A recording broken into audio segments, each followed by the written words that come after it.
So Capricorn, the first card you have for your past is the King of Pentacles. So this King of Pentacles, this is you. This is you. You're the King of Pentacles. You are always really into your job, really into your career, or your business or whatever it is. You're so career-minded. You're on top of things quite often. And if you're not on top of things, you're planning to be on top of things. You're working out how you can be on top of things. And I always see this in your readings. You're always like this. And I think, this was a particular time where you felt that you were getting somewhere with something. This was like a project you're working on. It might have been a side project or something that was a side thing to your business or your normal job or something like that. And I think you were finally seeing, I'm finally getting somewhere. This is really good. I can see where this is going now. And I think you still knew that you had a long way to go to get to your final destination, but it's okay. I mean, you're patient, you always are, you're organized, all of that kind of thing. And I think a big part of this as well was that there was a big spiritual side to this as well, if that makes sense. I'll try and explain what I'm seeing. It wasn't just about being smart and working hard and all of that kind of thing, which is what you're doing anyway.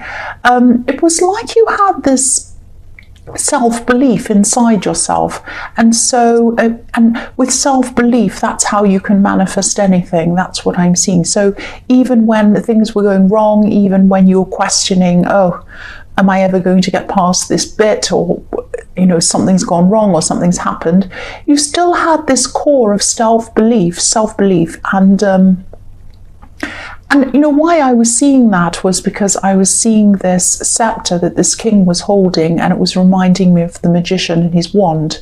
And obviously the magician is kind of the master manifester. So this was what stopped you from giving up. This is what stopped you from, completely running away. You're going to continue to keep going in this.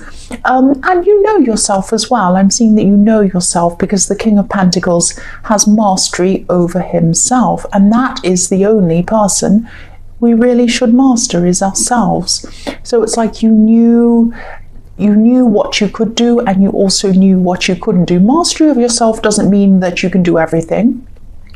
It means that you know what you're good at, what you're best at, and what you're not best at is what you ask someone who is an expert on that to help you with that. And then you get the expert knowledge on everything. So I hope that makes sense. The other thing about this king is that he tames things, he tames beasts. He has, his foot on top of a bull. There are bulls all over this card. And so you know how to tame your emotions when it comes to business. You might have come up against some really difficult clients or difficult people in the workplace, and you know how to tame your temper, and you know how to behave in a very business-like way, no matter what's going on in your head or in your heart, or if you're grumpy or tired or sick of them or angry, you still have this very nice way about you. So you don't lose your cool, and you don't get carried away with your emotions when it comes to work or business or anything like that. Now, when it comes to love, it's a bit of a different thing. I don't want to pick on you or be horrible to you. I don't need to do that. But you do have a very huge heart when it comes to love, and you do let your heart kind of blind whatever's in front of you. You really fall quite deeply. You really, really do fall when you fall for someone. You just love them. You have all these feelings, and they could turn into this horrible beast, and you wouldn't care. You would just be in this love for them. I don't mean that you're in love with a horrible beast, but it's like your love kind of stops you from seeing reality sometimes. And so that's something I think you're mastered yourself. So I think that that's something you're going to have to watch, and that you always are going to have to watch, because I always see that your work and your business side is one thing you have really a big control over, but the love side is something that you don't have a lot of control over. I'm sorry to say. I'm just telling you what I'm seeing. I'm sorry. Okay, so we'll move on. I won't say any more horrible things about you. The next card you have for your past is the Seven of Cups. So yeah, I'm seeing a bit of a mess in this card, actually. This can be about, your head in the clouds, fantasy, not really being realistic, kind of a bit all over the place, a bit unreliable. So I think you had someone around you at this time who was unreliable. They were a bit wishy-washy, all over the place, all of that kind of thing. I'm actually seeing someone who promised things to you, but they weren't able to deliver on those promises. And then, maybe this person was apologizing, but then not learning from that. They just kept on doing the same thing over and over again. Excuse me. This is a very disorganized person, and I think you might have been really tempted to give up on this person, actually. And I don't think you did, but you really came close. You really did come close. I think that you were just really tired of trying to rely on them, because I think in the end you just realized you couldn't rely on this person.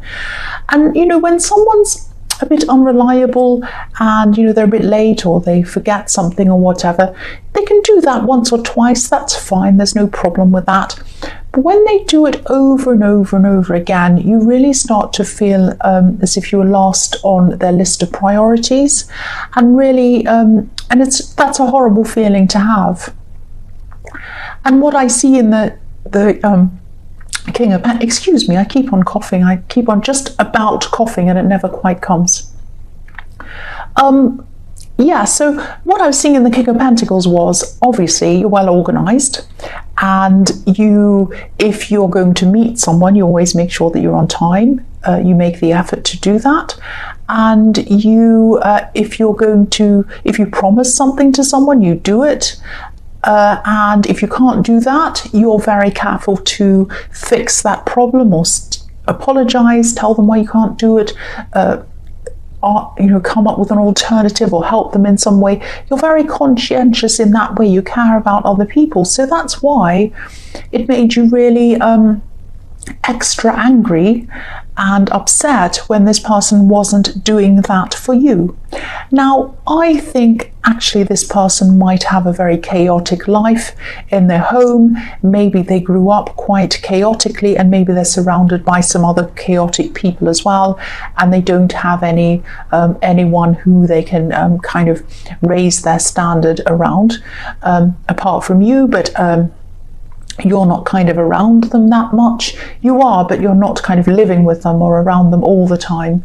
So I'm not making excuses for them. I'm just seeing why they might be the way they are. But I don't think they're going to change, really. I'm sorry to say. So, and I don't think you want to totally abandon this person. So if this resonates, this is in the past, but if you're still going through this with this person, you can still have a friendship with them. You can still kind of know them and speak to them and all of that kind of thing. There's no problem. But lower your expectations, change your expectations of them. If they offer something, if they say, oh, I'll pick that up for you, I'll do that for you, let me do this and help you, you know that they're not going to do it. So just say to them, oh, it's okay, you don't have to do that. I've kind of got that sorted out myself. Don't worry, because you're only going to set yourself up to be disappointed again, because they will disappoint you again. So just have a different kind of friendship with them, or a different kind of relationship with this person than you had before. Lower your expectations totally, and focus on other people as well, people who are able to focus on you and people who prioritize you. Focus on those people, and that will make you less kind of irritated. So the last card you have for your past is the Two of Wands. So yeah, you had a lot of plans at this time. You had some big plans. You wanted to achieve things, but you were also very, very busy as well, running around doing a lot of the little things. And you do like to plan your life out, really. You like to say, well, in a year's time, I'll be doing this, or in 5 years' time, I'll be here, financially, or in my business, or wherever else. So you like to do that. But at this time, you were very, very busy looking at the little things, having to kind of put out fires and do all these little immediate things. and you had limited time. You had to fit a lot of things into your day, and that was another reason why you were irritated with this person, because you just couldn't afford to have your time wasted. But yes, you're doing this planning as well, and there was a little bit of unsurety around this planning, not because of anything that you were doing, but it was because of someone else around you. And I'm seeing someone in love, someone you might be in a relationship with, and you were kind of not sure whether they were on board with all of your plans, or if they were kind of someone who was going to be on the same page with you or something like that. I hope I'm making sense. I think you have big plans. You might even have international plans, because I'm seeing this globe that this man has, and in this card. So you're not sure whether, it's like you were thinking to yourself, is this the right person to take with me? I want to see countries, I want to see worlds, I want to experience things. Does this person have the same drive as me? Do they understand me? Do they understand what I want to do? Because I want to do big things, and what I want to do and what I'm trying to achieve is a part of me. And if they don't understand what I'm trying to do, maybe they don't understand me. And so it was this kind of thing you were thinking of. It was going through your mind, because maybe you were saying things to them like, oh, I'm planning this and I want to do this, and in a year's time I want to be here and whatever. And maybe they were saying, oh, well, that's nice. Yes, what's for dinner? They weren't kind of really into what you were talking about, and that was really kind of bothering you. And I can understand why it was, I really do. And so, also when I look at this card, look at this man, he's holding one of these wands. It's like a walking stick, so he wants to move forward with his walking stick, and that's what you want to do. He's ready to go. But there's another one bolted to the wall, it's behind him. And, so you need to ask yourself, is this person ready to go with me? So if this resonates, you're going to have to ask yourself a lot of these different questions. You're going to have to ask them questions as well. And I think, you've got a lot to work through. You have a lot to decide around this. It's a big thing for you, obviously. So yes, the first card you have for your present is the Wheel of Fortune, which I love. I love this card. So, but it can be a bit up and down. I can love it sometimes, but other times it's a bit of a mixed bag sometimes, this card. So what I'm seeing is I am seeing some offers that might be coming into you. Now, these might be business offers. These might be something to do with something you're working on. I'm seeing quite a few different opportunities coming into you. Now, some are going to be good, some aren't going to be so good, which is what you get with the Wheel of Fortune. Where it stops, nobody knows. So yeah, there's a Sphinx sitting on top of this wheel as well, and he's holding a sword. And he's sitting up there and he's saying, let's see which opportunities come towards me, and let's see which ones are good and which ones are bad. If a bad one comes up to me, I'm going to cut it off with my sword and send it out. And if a good one comes, I'm going to keep it, and I'm going to look at it and think about that and work out whether that's what I want to do. So this is about being discerning. This is about deciding between the good and the bad, and that's what you're going to have to do. And the other thing I'm seeing here is that, yeah, I always see this in your readings. This is a project that you're doing, and it's to do with writing or words or learning. And I'm seeing that again in this card, because there are 4 characters in the corner of this card, and you could probably only see the one in the right-hand corner, but which is an eagle. But they're all reading books. They're all looking at books. So this is about writing or something like that. You might even be writing a book, might be literal, but it's something to do with words and excuse me, writing or learning or studying. Oh, I've got this cough. I'm sorry about that. Yeah, so you need to discern between these good offers and these bad offers. Now, what I'm seeing here is there might be one offer that's going to give you a bit of problems, or some problems.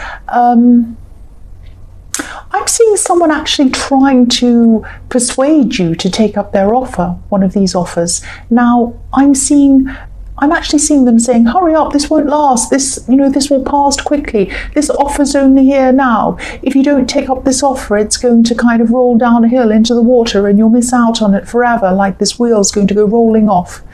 No, it's not going to happen like that.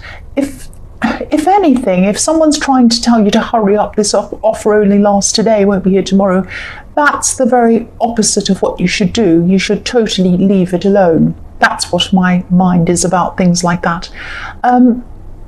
You really need to take as much time as you need around any of these offers, and especially around anything to do with this writing project that you're doing.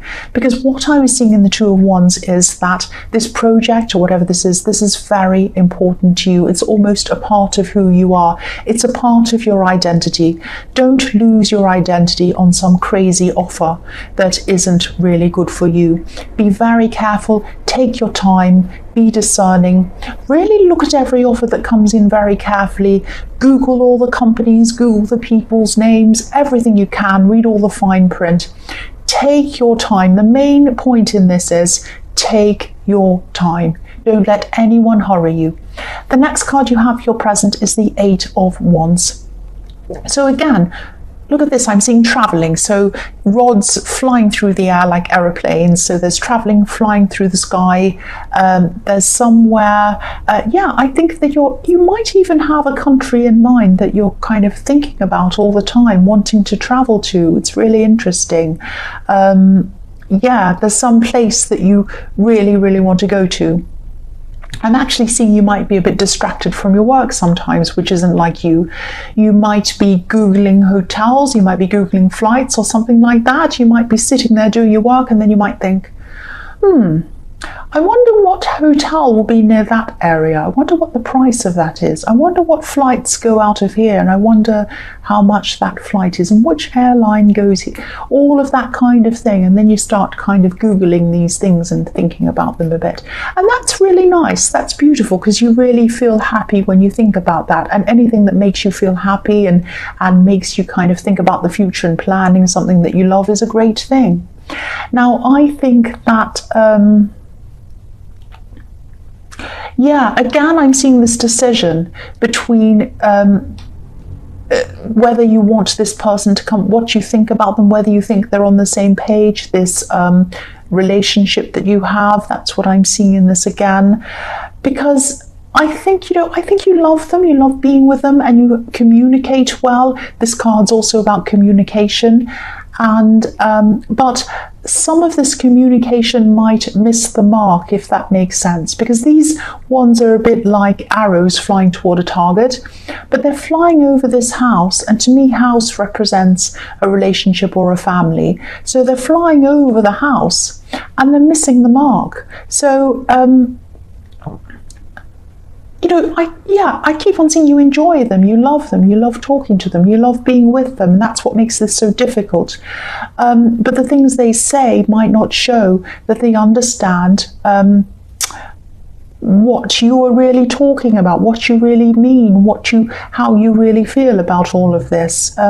So I hope this makes sense. I hope I explained what I'm seeing properly, but this is kind of a bit like you're still worrying about whether you're on the same page with this person and whether they can come with you into the future. It's a big decision. So the last card you have for your present is Strength. So yes, obviously this is about you having to be strong, and you're going to have to be quite strong actually. I'm almost seeing you might have to fight someone off. Now, don't be afraid. This isn't in a scary way. You're not going to be in a fight or anything like that. Nobody's attacking you or anything like that. But I think someone's going to be really insistent. They're going to be really insistent that you say yes, you take them up on this offer. And I think this is this person in the Wheel of Fortune. And I think you're really trying to, because this can be about taming yourself as well. So I'm seeing you trying to kind of find a balance between being forceful and telling them no, go away, I'm not interested, and being diplomatic or businesslike, civil, because that's what your kind of default is. You're like that because you're around work and all of that kind of thing, and you're used to this kind of very businesslike, what's the word? Not businesslike. what's a word that's like business-like? I can't think of. Professional. Yes, you're very professional. And you have a very professional way of acting, and you're used to being like that around people, and this person is really going to throw you off balance because they're not like that at all. And an offer's an offer. It's not a summons. You don't have to say yes. You don't have to even talk to this person. And I think I think you're very you might be giving them a lot of chances, and you might be trying to be polite with them, but then in the end I think you might be so fed up you might just end up blocking them, because I'm seeing someone who's really unreasonable, really forceful, really difficult, and I don't know how they think their bad behaviour is going to get anyone to agree with them, but whatever, that's how they are. So yes, if this resonates, don't feel guilty about blocking them at all. If that's what you have to do, block them, because this is another person who's going to be wasting your time. If you are interested, you're interested. If you're not, you're not. Clearly you're not interested in this, and so there's no point in even talking to them if you're not interested. It sounds really hard-nosed, it sounds really rude, but you're not a rude person. You've told them politely, or you're going to, or you are, this is in the present, and I can really see this person just not listening. So you've explained this to them, you've told them, and they're still not listening, so yes, you have every right to block them. Don't feel guilty at all. The first card you have for your future is the Page of Cups. So I love this card. This is really fun, and I'm really glad you have this card. You need this after all the stress you've been going through in this reading. It's a very stressful reading. I'm exhausted myself. So yes, this is about, fun, joking, light relief, and this is exactly what you need. I'm seeing someone, and I've seen this person before in your readings actually. I'm seeing a friend, and this friend is funny, obviously. They're fun to be around, and I think they've helped you in your past, and I think you've helped them as well. And that's funny as well, because I'm seeing traveling in this card as well, maybe even over water. So this you might be traveling to see them at some time, or they might travel to see you. They might not be near you.